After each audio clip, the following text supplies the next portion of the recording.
How do you create a stable mask when patients can't lie flat?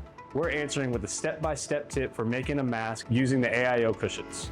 Kyphotic patients can be somewhat difficult, especially when you need to make a mask on them, right? Because we need them to lay flat in order to get that mask on. Most of these patients really have a hard time laying flat and sometimes can't lay flat at all. In order to achieve this, to get them in a comfortable position and still able to make a mask on them, we're using our AIO setup. So here we have two wedged cushions, a 5 degree and a 10 degree stacked on top of each other to make 15 degrees of angularity.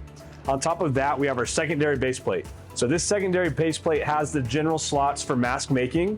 And then coupled with that, we have stacked up some blocks and wedges. And we have the toe side down, enabling for this patient to lay comfortably, not in a flat position, but laying down where we can make a mask. All right, so general 5-point, we're gonna line that up right there. Side profiles. And then just like we would any other mask, we're gonna mold around the neck and the shoulder region. In this position, it actually makes it much easier to get all contact with the mask to skin.